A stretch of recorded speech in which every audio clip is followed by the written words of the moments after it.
Hi everybody, this is Kevin DeBrita from Finch Chevrolet Cadillac Buick GMC, and we are looking at a 2019 GMC Acadia Denali.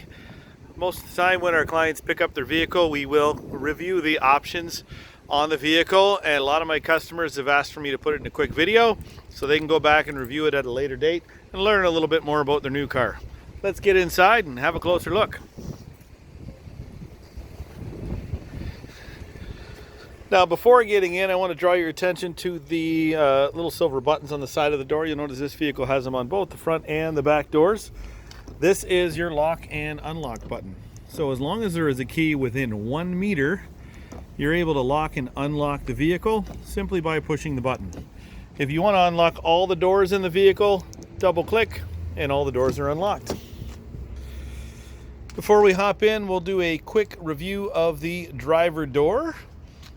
We've got our lock and unlock, memory seating, power mirrors, power windows, and our power release hatch down here. While we are talking about the hatch, I'm just going to kind of wander to the back. This does have the kick tailgate.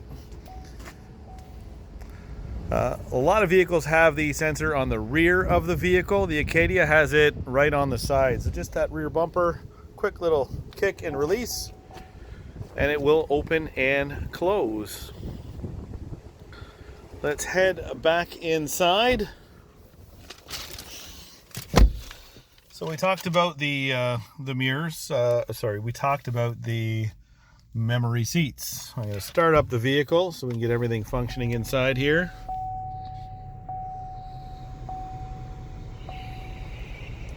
So memory seats can be programmed to the key.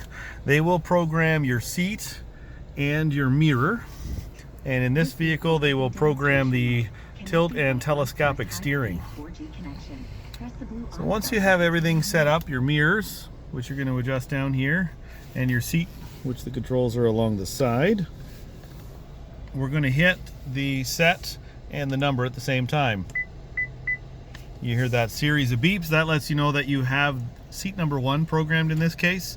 You also can program what they call the easy exit seat, which I'll get into in a little bit more detail once we roll back over to the radio and some of the customization settings. So I've now set the seat, the steering wheel position, and both the driver and passenger mirrors. Moving over to the dash, we have our parking brake. It's an electronic parking brake. Push to set and push to release. This is your dash display light. So at nighttime, this will get brighter and dimmer depending on how you've selected the setting for the wheel up and down over here. Behind the steering wheel, this is going to be our turn signals, of course, and our fog lights. Oops. Fog light switch and a regular light switch, which you'll notice is in the automatic position. All of the Acadias have automatic headlights, so they will turn on and turn off automatically. Out to the side here, this silver button, this one's kind of getting in the way. This is for our auto high beams. This vehicle at night, you can turn on the high beams into auto setting, and they will automatically turn on and turn off depending on the traffic that is in front of you or approaching you. We're looking at a nice big Denali display in this vehicle. If you're driving an Acadia, your display will likely look different unless you were in a Denali. But we'll take a quick look at some of the features we have there. Straightforward tachometer on the side here, your speedometer, and then over here we have your battery voltage, temperature, and fuel. You can see this one is full of fuel.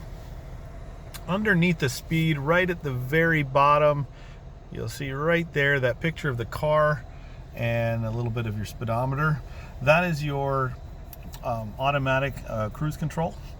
This will allow us to set the cruise control, and it will automatically speed up or slow down based on the traffic in front of you and the setting that you have for your speed. To activate your cruise control, we'll use these buttons here. Once you're up to your speed, hit set. Your cancel button is in the side. Let's say that you did want to disengage the cruise control without losing your settings. And then you can use the resume and the set to go up and down in your presets. So moving into a construction zone on the 401, which is a highway around here, you can go down in speed in order to reduce your speed and still leave your automatic cruise control on. And then once you exit that construction zone, you can resume back to the speed you'd like to go to. On the opposite side here, we've got your 5-way switch and your voice control button and your mute button or your hang up button. So I'm going to concentrate on the 5-way switch, and while I'm using that, we'll look at our driver information center. So we're currently in the info menu. In the info menu, I can hit the up or down arrow and it will scroll through all the information that we have predetermined to be on this vehicle. So fuel range, oil life, tire pressures, fuel economy, timer, transmission fluid temperature, off-road mode. This one's kind of unique. It'll show you what degree the steering wheel is on. It'll show you whether you're in an incline or a decline, as well as if your truck is level from right to left. And back to the digital speedometer, which a lot of people like. So this one here, currently set to kilometers. If we wanted to switch to miles, we would scroll down to our settings or options. Click the check mark. The very first one is units. We're currently looking at metric. I'm going to go over to the right, go up to US, and now you'll notice everything has moved to miles. And over here on our radio, we've moved from Celsius to Fahrenheit. So we switch that back so the next driver of this vehicle doesn't get a speeding ticket. We'll go back to metric.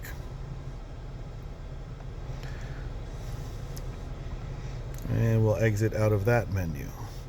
So a few of the sub-menus in here is audio, if you'd like to see what you're listening to on your radio, on your driver information center. And changing the channel right now, using the down button. And the volume buttons are right behind. Difficult to see, but you use your thumb in the back. Those are your volume buttons. And on the opposite side, those buttons are going to control through your presets. So preset 1, preset 2, preset 3. You can just tab back and forth to get the radio station that you're looking for. You can also go to our phone menu. We don't currently have a phone connected, but that would show you who you're talking to at the time. And we have our navigation screen. Currently there is not an active route, but you can get your directions through the active route there. And of course you have your navigation on the main screen. So we talked about options quickly when we switch from miles to kilometers. Some of the other things in here that can be changed is your display. So we're currently looking at the sport mode. Touring mode has a different display. Put it back to sport mode now, as that's what we started with. We currently have 10 of 16 info pages active. So we open up our side menu there. We can turn on and off. Turn off trip B so you can see what it looks like. Fuel range, oil life, tire pressures, fuel economy, speed limit, following distance indicator to tell you how many seconds you are behind the car in front of you. Fuel economy trend is your driving style getting better or worse. Oil temperature, oil pressure, transmission fluid temperature, off-road mode, and a blank page if you're looking for that really clean look.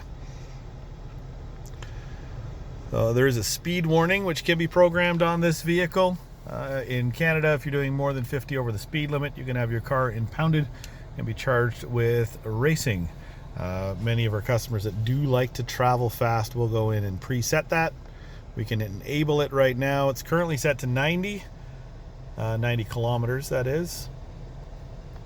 We can change that, set our speed, and on this vehicle I'm going to set it to 135. Should never actually get to that speed around here, and we'll hit confirm. And just some information about the vehicle, and we'll scroll back up to the info. And A lot of customers like that big digital speedometer. So we'll leave that as it is. We talked a little bit about the cruise control settings, and then we went through our driver information center, our phone controls, and our voice controls.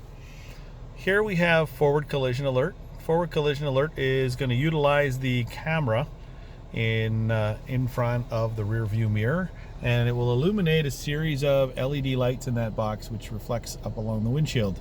If you're getting too close to the car in front of you, there'll be an icon here which is normally green. It will turn to yellow if you're tailgating, and if the vehicle stops a lot quicker than you do behind it, or the car feels that you may impact the vehicle in front of you, the seat will vibrate in this vehicle, the LED lights will illuminate, and you'll most likely just hit the brake to instinctively. This button here, what it does is it changes the gap setting. So if you do find that you're being warned too much, you can set it to a medium or short setting, and if you want more warning, you can set it at the far setting. This setting here in this vehicle, because it has adaptive cruise control, will also control the gap between you and the car in front of you. Depending on driving conditions, you may want a smaller gap in busier driving conditions so that you don't have a lot of cars jumping in front of you. So I'll put that back on far. Quick review of the center stack here. The radio we will get into. I will hit the home button just to show us what that radio looks like. Climate controls below. We have our heated seats and ventilated seats. Four-way flashers and traction control. Transmission interface, of course, with your manual shift control option on top. And down here is our all-wheel drive selector, currently in two-wheel drive mode. There's our four-wheel drive, sport mode, off-road mode, and trailering mode. Beside our four-wheel drive selector, we have our parking assist, which is your front and rear parking sensors, and our lane keep assist. Lane keep assist, when it is turned on, it activates at 60 kilometers an hour or more. As long as the camera can view the lines on the road, it will do its best to keep you between those lines. If you get too close to the line on the right or the left, you will feel a little nudge from the steering wheel, putting the vehicle back on track and in between the lines. At first, it might feel a little awkward, but I guarantee you'll get used to it fairly quickly. If you are driving in an area where there are lines in the road that are no longer relevant, you can always turn it off to prevent that from happening. And of course, anytime you want to take control of the wheel yourself, it's just as simple as grabbing the wheel and making the move that you want. I've driven these vehicles with this system for quite some time now, and I've always felt that I'm in control of the vehicle. I hope this is a good overview of some of the features in this 2019 GMC Acadia.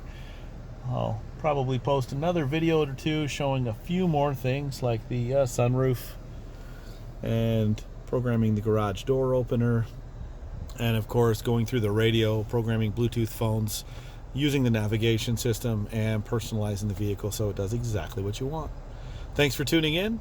Have a great day. My name is Kevin DeBrita from Finch Chevrolet Cadillac Buick GMC.